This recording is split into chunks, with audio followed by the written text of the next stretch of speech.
नमस्कार बच्चों। हम पढ़ रहे थे अपना कक्षा 9 की एनसीईआरटी का अध्याय 2 जिसका नाम है बहुपद, जिसमें हम प्रश्नावली 2.3 के पहले जो भी उदाहरण दिए हुए हैं और जो प्रमेय हमारी थी गुणनखंड प्रमेय वो सभी पढ़ चुके हैं। आज बारी है हमारे प्रश्नावली पढ़ने की। तो आप इसके उदाहरण अगर नहीं लगाए हैं तो जाके उन उदाहरणों को 2 से 3 बार लगाइए, खूब प्रैक्टिस कीजिए, क्योंकि प्रैक्टिस से ही आपको आगे के सवाल आएंगे। ठीक है, तो चलिए शुरू करते हैं अपनी प्रश्नावली 2.3 जिसका पहला प्रश्न है, बताइए कि निम्नलिखित बहुपदों में से किस बहुपद का एक गुणनखंड x+1 है। ठीक है, एक गुणनखंड x+1 है। इसका मतलब क्या हुआ कि एक गुणनखंड हमें बस पता करना है, और हमें बताया था कि एक बहुपद के कितने गुणनखंड हो सकते हैं, तो जितने बहुपद की घात होती है, बहुपद की घात आपने निकालना सीखा है, जितने बहुपद की घात होती है उतने ही उसके गुणनखंड होते हैं। तो यहाँ पे जैसे बहुपद की घात कितनी है, 3 है। बहुपद की घात वही होती है जो बहुपद की सबसे बड़ी पावर होती है। तो यहाँ पे देखिए चर की सबसे बड़ी पावर 3 है, बड़ी घात 3 है, तो इस पूरे बहुपद की घात 3 हुई। तो यानी इसके जो गुणनखंड निकलेंगे वो 3 निकलेंगे, लेकिन हमें इसमें पूछा है केवल एक गुणनखंड बताना है जो कि x+1 है। तो मान लेते हैं, माना बहुपद को क्या लिखते हैं, p ऑफ x बराबर x³ plus x² plus x+1। ठीक है, अब दिया है, नहीं दिया नहीं है, अब क्या लिखेंगे, यदि दूसरे पेज लिखते हैं,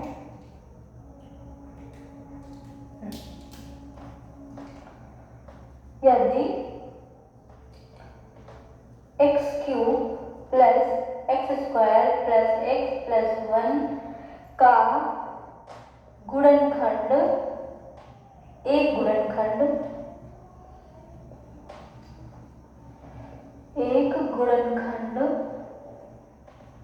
x+1 है, तो गुणनखंड प्रमेय के अनुसार क्या होगा।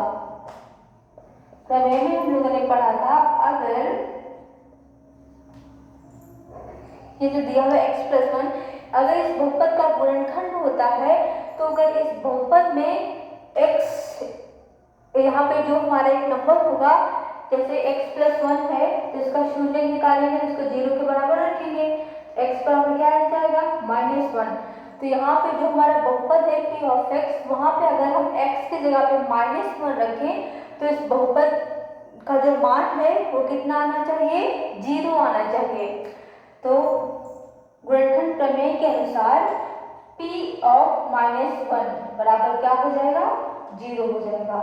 ठीक है, और ये -1 कहाँ से आया है, यहाँ से आया है, क्योंकि हमने प्रमेय में पढ़ा था कि अगर कोई बहुपद दिया हुआ है जिसकी घात 1 है या फिर 1 से ज्यादा है, ठीक है, तो एक संख्या दी हुई है जो कि वहां पे प्रमेय में संख्या को a माना गया था। ठीक है, अगर तो क्या होगा कि x माइनस a उसका गुणनखंड, बहुपद जो दिया है उसका गुणनखंड होगा, यदि क्या होगा, p ऑफ a बराबर क्या होना चाहिए, 0 होना चाहिए। ये तो हमने पढ़ा था। और दूसरा लाइन क्या था कि p ऑफ a बराबर यदि 0 है तो x माइनस a क्या होगा, बहुपद का गुणनखंड होगा। ठीक है, तो यहाँ पर अगर ये इसका गुणनखंड है तो इसका मतलब p ऑफ -1 बराबर क्या होगा, 0 होगा। तो देखिए 0 आता है कि नहीं, और हल कीजिए आगे। तो p ऑफ -1 क्या दे रखा है, सॉरी p ऑफ x ये दे रखा है, ये दे रखा है। तो अगर हमको p ऑफ -1 निकालना है तो जहां जहां x है वहां वहां क्या कर देंगे, -1 कर देंगे। तो पहले -1 का क्यूब, फिर प्लस x² यानी -1 का स्क्वायर, फिर प्लस -1 और +1 बराबर क्या होगा, 0 होगा। अब -1 का क्यूब करेंगे, जब भी कोई अंक माइनस में लिखा होता है और उसकी पावर जो घात है वो क्या होगी, विषम होगी, तो हमेशा नंबर हमारा माइनस में ही आएगा, ठीक है। प्लस यहाँ पे अगर घात सम होगी, कोई नंबर माइनस में हो, उसकी घात अगर सम होगी तो वो हमेशा किस में आएगा, प्लस में आएगा। एक का क्यूब एक ही होता है, एक का स्क्वायर एक ही होता है। अब देखिए यहाँ पर भी समझ लीजिए पावर तो एक ही है ना, या फिर ये देखिए ये यहाँ पे प्लस है, यहाँ पे माइनस है, और हमने बताया था जब प्लस माइनस का गुणा होता है तो हमेशा क्या आता है, माइनस आता है। और ये प्लस का 1 बराबर 0। तो देखिए ये -1 ये +1 आपस में कट गए, ये -1 ये +1 आपस में कट गए, यानी 0 बराबर 0, 0 आ गया ना। तो इसका मतलब क्या हुआ कि P ऑफ -1 बराबर 0 है। तो x + 1 बहुपद x³ + x² + x + 1 का गुणनखंड होगा, ठीक है। इसके बाद यहां से लिखना है,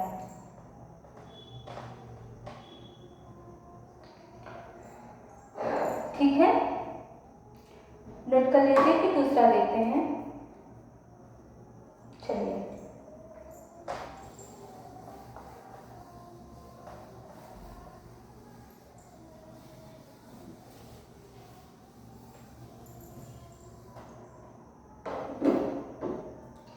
दूसरा क्वेश्चन क्या दे रखा है, x⁴ + x³ + x² + x + 1, ठीक। तो इसको भी वैसे ही हल करना है। माना P ऑफ x बराबर x⁴ + x³ + x² + x + 1। फिर क्या लिखेंगे, यदि x + 1 बहुपद x⁴ + x³ + x² + x + 1 का एक गुणनखंड है, तो गुणनखंड प्रमेय के अनुसार क्या हो जाएगा। फिर यहाँ से निकालेंगे x का मान, तो P ऑफ -1 ही आएगा, और वो किसके बराबर होना चाहिए, 0 के बराबर होना चाहिए। तो फिर इस बहुपद में, ये जो बहुपद दिया हुआ है इसमें जहाँ जहाँ x है वहाँ P ऑफ -1 रखिए। तो क्या आ जाएगा, -1 का 1 की घात 4 प्लस -1 की घात 3 प्लस -1 की घात 2 प्लस -1 और +1 बराबर क्या होगा, 0 होगा। अब देखिए यहाँ पे घात सम है यानी प्लस का एक आएगा, यहाँ पे घात विषम है तो माइनस का एक आएगा, और यहाँ पे प्लस यहाँ पे माइनस आएगा, तो इसका गुणा करेंगे तो माइनस ही आ जाएगा और एक आएगा। फिर यहाँ पे घात सम है 2 है, इसका मतलब प्लस का एक आएगा, यहाँ पे प्लस और माइनस का गुणा माइनस होगा और प्लस का 1, ये हो गया, ये हो गया, ये हो गया, ये -1 और ये प्लस का 1 बराबर 0। फिर देखिए ये प्लस है माइनस का कट गए, ये प्लस ये माइनस कट गए, और केवल कितना बचा, एक जो कि 0 के बराबर नहीं है, ठीक है। अगर ये 0 के बराबर नहीं है इसका मतलब क्या हुआ, आगे लिखिए यहाँ से, चूंकि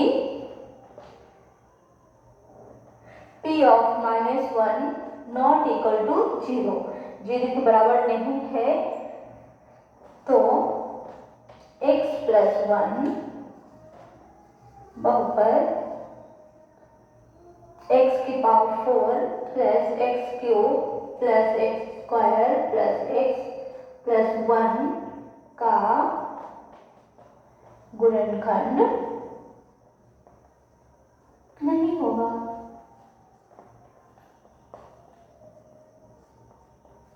ठीक है, तो ये हो गया आपके पहले क्वेश्चन का दूसरा पार्ट, इसको भी नोट कर लीजिए। फिर तीसरा देखते हैं। चलिए,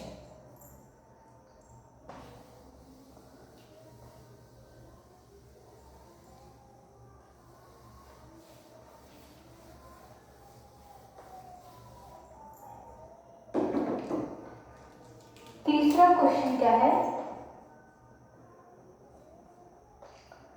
x की power 4 plus 3x cube plus 3x square plus x square plus x plus 1। ठीक, सेम इसको भी वैसे कीजिए। माना p ऑफ x बराबर x की power 4 plus 3x cube plus 3x square plus x plus 1। ठीक, फिर यदि x प्लस 1 बहुपद x की power 4 plus 3x cube plus 3x square plus x plus 1 का एक गुणनखंड है, तो गुणनखंड प्रमेय के अनुसार p ऑफ -1 बराबर 0 होगा। ये आपको पता है -1 कहाँ से आ रहा है, ये जो एक गुणनखंड दिया हुआ है ना, इसी से x की वैल्यू निकालेंगे। मतलब ये -1 क्या होगा, इसका शून्यक होगा। कब होगा, जब p ऑफ x यानी p ऑफ -1 बराबर क्या आ जाए, 0 आ जाए। चलिए फिर मान रख के हल करते हैं। यहाँ पे p ऑफ x ये दे रखा है, x की जगह पे -1 है, तो जहाँ जहाँ x है वहाँ -1 कर देंगे। तो -1 की पावर 4 प्लस 3 और -1 की पावर 3 प्लस 3 -1 की पावर 2 प्लस -1 और प्लस 1 बराबर क्या होगा, 0। यहाँ पे भी पावर 4 है तो प्लस का 1 आएगा, यहाँ पे पावर 3 है तो माइनस का आएगा, और माइनस का जब 3 से गुणा करेंगे तो माइनस का 3। यहाँ पे पावर सम है तो क्या आएगा, प्लस का ही 1 आएगा, और 1 का 3 से गुणा करेंगे तो 3 आएगा। यहाँ पे पावर 1 है यानी विषम है तो माइनस का 1 आएगा और प्लस का 1 बराबर 0। अब यहाँ देखिए, ये माइनस का प्लस का कट गया, ये माइनस का प्लस का कट गया, बचा क्या, केवल 1, जो कि 0 के बराबर नहीं है। फिर 0 के बराबर नहीं है, फिर वही लिख देंगे क्या, क्योंकि p of -1 not equal to 0, अतः x प्लस 1 बहुपद x की power 4 plus 3x cube plus 3x square plus x plus 1 का एक गुणनखंड नहीं है। ठीक, ये हमारा तीसरा पार्ट भी हो गया, इसको भी जल्दी से नोट कर लीजिए। फिर अंतिम पार्ट देखते हैं।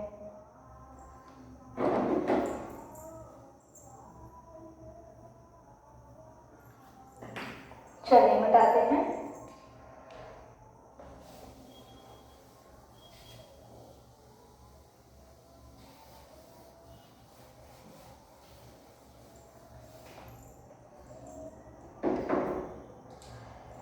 चौथा पार्ट क्या दे रखा है, x cube minus x square minus 2 plus root 2 और ये x। देखिए कल हमने आपको कॉमन लेने बताया था ना, ये दोनों ब्रैकेट में बंद है और x बाहर है, इसका मतलब क्या हुआ, इन दोनों से x कॉमन लिया गया है और रूट 2। फिर इसको सेम उसी तरीके से हल कीजिए। p माना p ऑफ x बराबर x³ minus x square minus 2 plus √2 और x प्लस √2। ठीक, फिर यदि x प्लस 1 बहुपद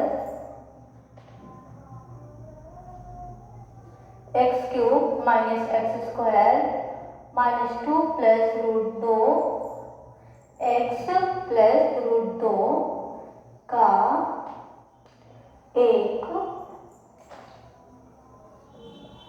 गुणनखंड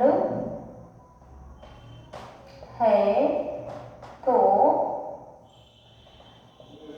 गुणनखंड प्रमेय के अनुसार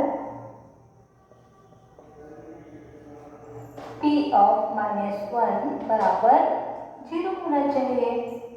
चलिए फिर अब इसमें ये जो बहुपद दिया हुआ है इसमें x की जगह पे -1 रख के देखते हैं। ठीक, तो क्या आएगा, -1 का क्यूब माइनस 1 का स्क्वायर माइनस 2 प्लस √2 और यहाँ पे ही माइनस का 1 और प्लस √2 बराबर क्या होगा, 0 होगा। यहाँ देखिए पावर क्या है, विषम है और ये नंबर माइनस में है, तो अगर पावर विषम है तो माइनस में ही आएगा, पावर सम है तो प्लस में आएगा, लेकिन ये माइनस है इसलिए ये माइनस रहेगा अपना और ये एक प्लस में आ गया। अब ये देखिए ये माइनस दोनों में से कॉमन है तो ये भी माइनस है ये भी माइनस है। ठीक है, अगर इसका गुणा इस माइनस में करेंगे, अरे इसको ऐसे भी लिख सकते हैं ना, माइनस का 1 आगे लिख दिया, 2 प्लस √2 पीछे लिख दिया, क्योंकि हम जानते हैं चाहे 3 का गुणा 2 में कीजिए तब पीछे आएगा, चाहे 2 का गुणा 3 में कीजिए तब पीछे आएगा, है ना। चाहे इसका गुणा 1 में कीजिए तब भी वही उत्तर आएगा या फिर 1 का गुणा इसमें कीजिए तब भी वही उत्तर आएगा और प्लस का √2 बराबर 0। अब देखिए यहाँ पे ये माइनस है माइनस दोनों एक साथ आ गए और माइनस का गुणा होके क्या हो जाएगा, यहाँ पे ये प्लस हो जाएगा। ठीक है, अगर प्लस हो गया, गुणे में कुछ नहीं है तो ब्रैकेट भी हटा सकते हैं, कोई दिक्कत नहीं है। अब देखिए ये भी माइनस ये भी माइनस, दोनों माइनस में इसलिए जुड़ गए और निशान माइनस का ही आएगा। प्लस ये देखिए प्लस का √2 ये भी प्लस का √2, तो ये 2 को ऐसे लिख लेते हैं और ये दो कितने √2 हो गए, टोटल 2 √2 हो गए।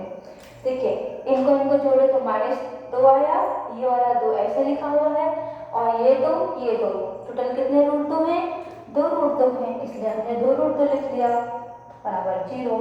अब ये प्लस था ये माइनस था, ये तो आपस में कट गए, बचा क्या, केवल 2 √2 जो कि 0 के बराबर नहीं है। फिर 0 के बराबर नहीं है तो इसका मतलब क्या हुआ कि x प्लस 1 इस बहुपद का भी गुणनखंड नहीं होगा। क्या लिखेंगे, चूंकि p ऑफ -1 बराबर 0 के बराबर नहीं है, अतः x प्लस 1 बहुपद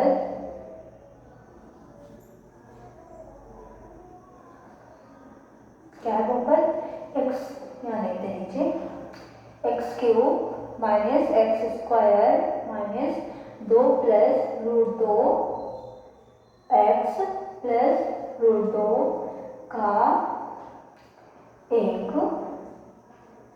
गुणनखंड नहीं है।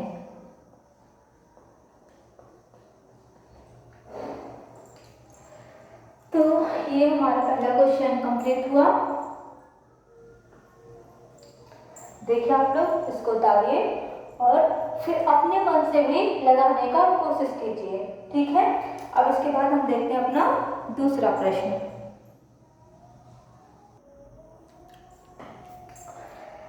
चलिए अब पढ़ते हैं फिर दूसरे प्रश्न की ओर। गुणनखंड प्रमेय लागू करके बताइए कि निम्नलिखित स्थितियों में से प्रत्येक स्थिति में g of x p of x का एक गुणनखंड है या नहीं। तो आपके एक बहुपद px दे रखा है और दूसरा gx दे रखा है। अब बताना है जो gx दे रखा है वो p ऑफ x का एक गुणनखंड है या नहीं। तो एकदम वैसे ही होगा जैसे अभी तक आप करते आ रहे थे और आपको गुणनखंड प्रमेय का प्रयोग करके ही बताना है। ठीक है, तो p ऑफ x ऑलरेडी दे रखा है तो क्या लिखेंगे, यदि g ऑफ x बराबर क्या है x प्लस 1 बहुपद p ऑफ x जो कि क्या दे रखा है, नीचे लिखते हैं, बराबर 2x cube plus x square minus 2x minus 1 का एक गुणनखंड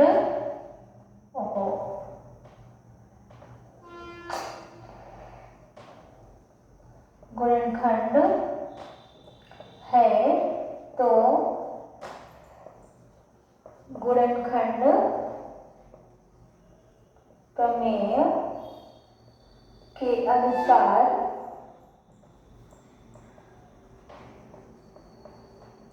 अब देखिए यहाँ से निकालेंगे x का मान क्या निकलेगा, x प्लस 1 बराबर 0 पे रखेंगे तो x का मान क्या निकलेगा -1।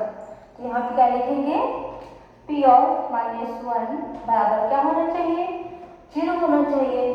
तो जो p ऑफ x दे रखा है वहाँ पे -1 रख के देखते हैं। ठीक है, तो क्या रखेंगे 2 फिर x है यानी -1 का क्यूब प्लस -1 का स्क्वायर -2 और -1 -1 बराबर क्या होगा, 0 होगा। अब देखिए यहाँ पे माइनस है और घात विषम है यानी माइनस का 1 आएगा और माइनस का 1 का गुणा जब प्लस के 2 से करेंगे तो माइनस का 2 आएगा। प्लस यहाँ पे क्या है, -1 की जो घात है वो सम है, अगर सम है तो इसका जो आएगा 1 का मान वो प्लस का 1 आएगा।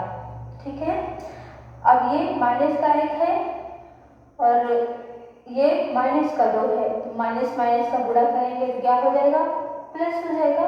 तो 1 कम 2 और -1 बराबर 0। अब माइनस का 2 प्लस का 2 आपस में कट गए, प्लस का और माइनस का 1 ये भी आपस में कट गए तो क्या बचा, ये भी तो 0 हो जाए और 0 बराबर 0। अगर 0 बराबर 0 की है इसका मतलब क्या हुआ, चूंकि p ऑफ -1 बराबर 0 है अतः g ऑफ x बहुपद p ऑफ x का एक गुणनखंड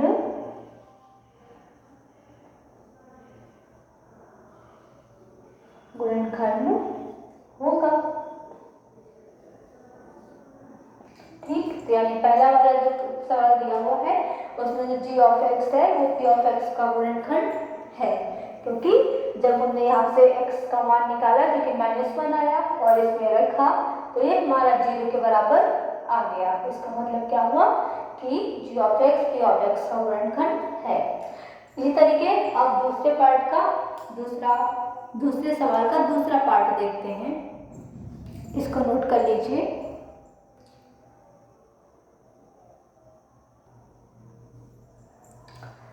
चलिए ये है दूसरे प्रश्न का दूसरा सवाल। p ऑफ x क्या दे रखा है, x cube plus 3x square plus 3x plus 1 और g ऑफ x क्या है, x प्लस 2। ठीक है, अब बताना है g of x p of x का गुणनखंड है या नहीं। तो क्या लिखेंगे, यदि g ऑफ x जो कि कितना दे रखा है x plus 2 p of x का एक गुणनखंड है ऑफ, यहाँ से x का मान निकालेंगे तो क्या आएगा, -1 आएगा, सॉरी ये x प्लस 2 है ना, और इसको 0 के बराबर रखेंगे तो x बराबर क्या आएगा, -2 आएगा। ठीक, गुणनखंड है तो गुणनखंड प्रमेय के अनुसार क्या होगा, P ऑफ, इस बार क्या होगा, -2 बराबर किसके होगा, 0 के। अब यहाँ पे जो P ऑफ x है वहां पे x के जगह पे -2 रख के इसको हल कीजिए तो क्या आएगा, -2 का क्यूब प्लस 3 -2 का स्क्वायर प्लस 3 -2 और प्लस 1 बराबर किसके होगा, 0 के। अब देखिए यहाँ पे पावर विषम है, 3 है, तो उत्तर तो माइनस में आएगा। और 2 का क्यूब कर लीजिए, 2 का घन कितना होगा, 2 दूनी 4 और 4 दूनी 8, 2 का घन 8 प्लस यहाँ पे 2 की पावर जो है माइनस की पावर सम है, तो इसका मतलब जो आएगा वो तो प्लस में ही आएगा। ठीक है, और 2 का स्क्वायर कितना होगा, 4, यहाँ पे 4 आ जाएगा और 4 को गुणा करेंगे 3 से तो कितना हो गया, 4 3 12। अब देखिए ये प्लस है 3 और ये 2 माइनस में है, दोनों का गुणा हो रहा है, तो जब भी प्लस और माइनस का गुणा होगा तो माइनस, और 3 दूनी 6 और प्लस का 1 बराबर किसके होगा, 0 के। अब क्या करते हैं, माइनस माइनस वालों को जोड़ लेते हैं, प्लस प्लस वालों को जोड़ लेते हैं। माइनस माइनस वालों को जोड़ेंगे तो आगे माइनस का निशान लगाएंगे, प्लस प्लस वालों को जोड़ेंगे तो प्लस का निशान लगाएंगे। तो ये -8 है, -6 है, जोड़ेंगे तो कितना हो जाएगा, -14, और ये 12 और 1 है, कितना हो जाएगा, प्लस का 13 बराबर कितना होगा, 0 होगा। ठीक है, 14 - 13 ये भी मैंने आपको हल करना बताया है। अगर एक प्लस में हो और एक माइनस में हो तो हमेशा क्या होगा, माइनस होगा, और निशान हमेशा बड़ी वाली संख्या के आगे आएगा, जो कि बड़ी वाली संख्या कितनी है, 14, और इसके आगे कौन सा निशान है, माइनस का, तो क्या आएगा, -1, जो कि 0 के बराबर नहीं है।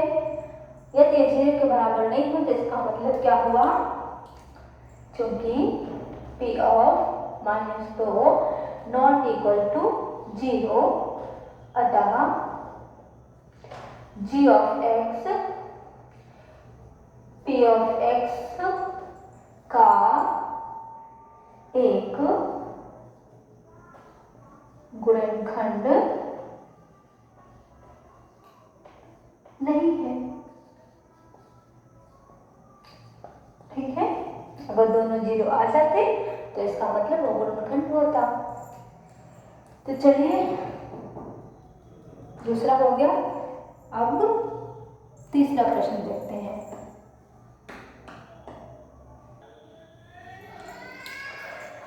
तीसरा है P ऑफ x बराबर x³ - 4x² + x + 6 और G ऑफ x कितना है, x - 3। तो अब बताना है कि G of x P of x का गुणनखंड है या नहीं। तो यदि G of x P of x का गुणनखंड है तो P ऑफ, अब यहाँ से x का मान निकालेंगे तो क्या आएगा, x - 3 को 0 के बराबर रखेंगे और x बराबर कितना आ जाएगा, 3 आ जाएगा। तो यहाँ पे क्या लिखेंगे, P ऑफ 3 बराबर 0 होगा। ठीक है, चलिए निकालते हैं। P ऑफ 3 का मान निकालिए, कितना आएगा, 3 का क्यूब -4 और 3 का स्क्वायर + 3 + 6। ठीक है, 3 का क्यूब करेंगे कितना आएगा, 3 3 का 9 और 9 3 27 माइनस 3 का स्क्वायर 3 3 9 और 9 का 4 से गुणा, 9 चौके 36 प्लस का 3 प्लस का 6। अब क्या करेंगे, प्लस प्लस प्लस वालों को जोड़ लेते हैं। 27 में 3 जोड़ेंगे कितना हो जाएगा, 27 3 30, और 30 में 6 जोड़ेंगे तो 36 माइनस 36 बराबर कितना आ गया, 0 आ गया। और अगर ये 0 आ गया, P ऑफ 3 बराबर 0, तो इसका मतलब क्या हुआ, G of x P of x का गुणनखंड होगा। इसका मतलब चूंकि P ऑफ 3 बराबर 0, अतः G of x P of x का एक गुणनखंड है। तो ये भी प्रश्न 2 हमारा पूरा हुआ, इसको भी आप जल्दी से नोट कर लीजिए। अब देखते हैं अपना प्रश्न 3, मिटा दें।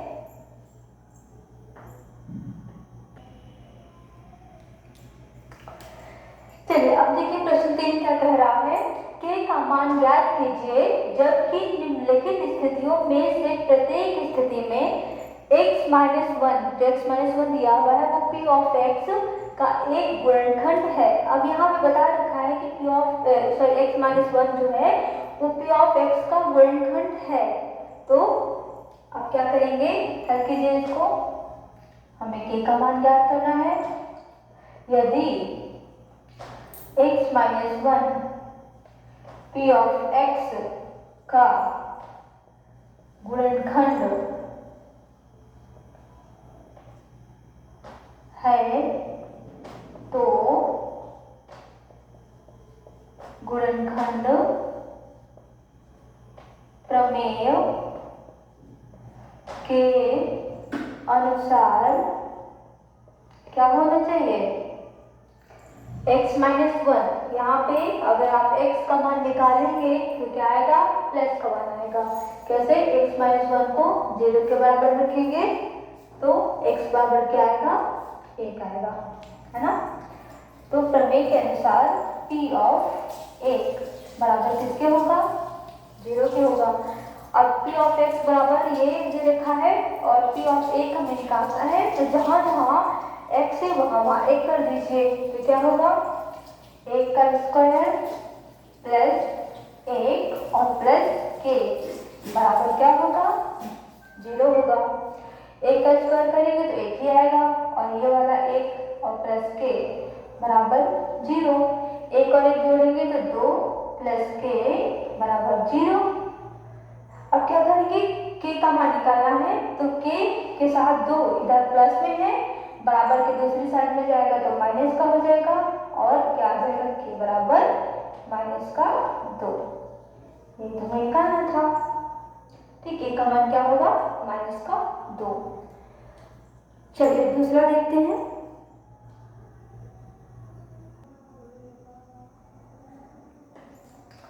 दूसरा दे रखा है p ऑफ x बराबर 2x square plus kx plus root 2। तो यहाँ पे भी ऐसे लिखेंगे, यदि x minus 1 p of x का गुणनखंड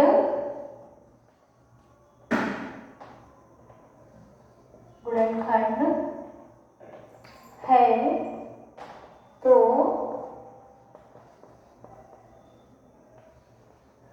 गुणनखंड प्रमेय के अनुसार, यहाँ पे भी क्या बन जाएगा, p ऑफ क्या निकलेगा, प्लस का 1, यानी p ऑफ 1 बराबर क्या होगा, 0 होगा, ठीक है। अब यहाँ पर भी x की जगह पे 1 रख दीजिए, 2 और 1 का स्क्वायर प्लस k और 1 और प्लस का रूट 2 बराबर क्या होगा, 0 होगा। 1 का स्क्वायर करेंगे तो 1 ही आएगा, और 1 का 2 से गुणा करेंगे तो 2 प्लस k का 1 में गुणा करेंगे, 1 का चाहे जिस संख्या में गुणा कीजिए हमेशा वही संख्या आती है, यानी कितना आएगा, k आएगा, और प्लस का 2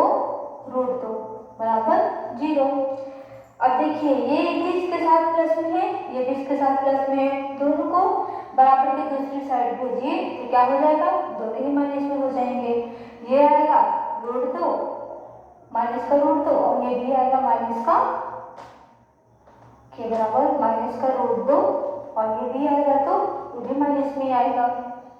चाहिए तो दोनों में से माइनस ले लीजिए, इसके पास से माइनस ले लिया तो केवल √2 बचा और फिर इसके पास से ले लिया तो ये भी प्लस का हो गया और 2, ये हमारा क्या हो गया, के का मान आ गया माइनस का 2 प्लस √2।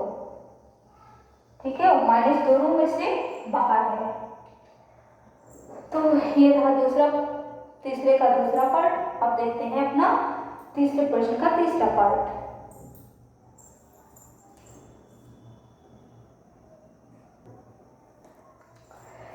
तीसरा है कि x² माइनस √2x और प्लस 1। तो यहाँ भी सेम वैसे ही करेंगे। यदि x minus 1 p of x, ये किसके बराबर है, p ऑफ x के, है ना, p ऑफ x का एक गुणनखंड है तो गुणनखंड प्रमेय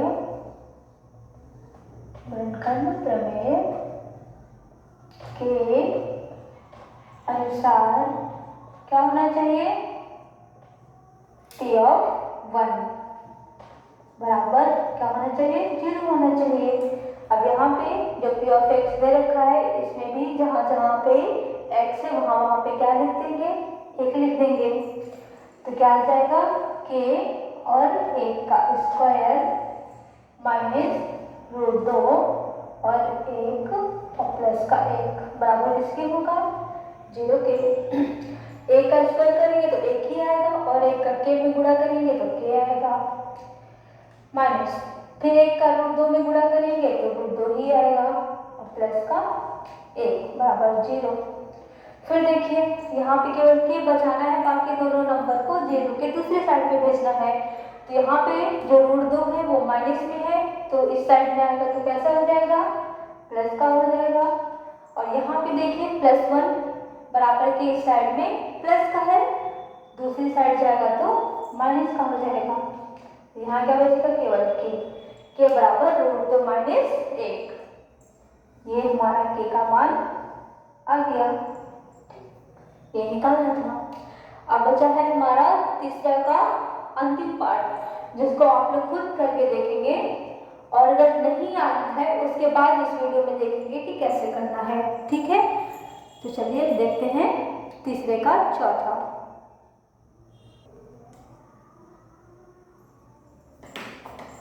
चौथा क्या दे रखा है, p ऑफ x बराबर के x² माइनस का 3x और प्लस का k। तो यहाँ पे वही लिखिए माना, चलो हल। ठीक है, यदि x minus 1 p of x का एक गुणनखंड है तो गुणनखंड प्रमेय के अनुसार p ऑफ x का मान क्या निकला, 1 निकला। p ऑफ 1 बराबर क्या होगा, 0 होगा। तो p ऑफ x इतना दे रखा है, जहाँ जहाँ x दे रखा है वहाँ वहाँ 1 कर दीजिए। तो आएगा k और 1 का स्क्वायर माइनस 3 1 प्लस का k बराबर 0। अब देखिए यहाँ पे 1 का स्क्वायर करेंगे तो 1 आएगा और 1 का k में गुणा करेंगे तो k ही आएगा, माइनस 3 एकम 3 और प्लस का k बराबर 0। यहाँ पे 1 k है, यहाँ पर भी 1 k है, टोटल कितने के हैं, तो आप बोलेंगे 2 के, दोनों के को जोड़ दिए तो 2 क्या आ गया और माइनस का 3 बराबर 0। अब पहले 3 को उस साइड में भेजिए तो यहाँ पे देखिए 3 किस में है, माइनस में, दूसरी साइड में जाएगा तो प्लस में हो जाएगा। ठीक है, अब इसके साथ बचा 2, 2 के साथ कैसे है, किस निशान में है, तो बुरे के निशान में है। तो ये भी जब बराबर के दूसरे साइड आएगा तो किसमें हो जाएगा, भाग में हो जाएगा। तो के का मान आ गया 3/2। ठीक है, तो हमने आज की वीडियो में प्रश्नावली 2.3 के प्रश्न 1, प्रश्न 2 और प्रश्न 3 कर लिए हैं। और अगर प्रश्न 4 और प्रश्न 5 भी अभी करेंगे तो वीडियो बहुत ही लंबा हो जाएगा, इसलिए आज हम 3 तक ही रखते हैं। कल के वीडियो में हम प्रश्न 4 और प्रश्न 5 कंप्लीट करेंगे। तो अगर आज आपको ये वीडियो पसंद आया हो तो इसको लाइक कीजिए, अपने दोस्तों के साथ शेयर कीजिए और चैनल को भी सब्सक्राइब कीजिए।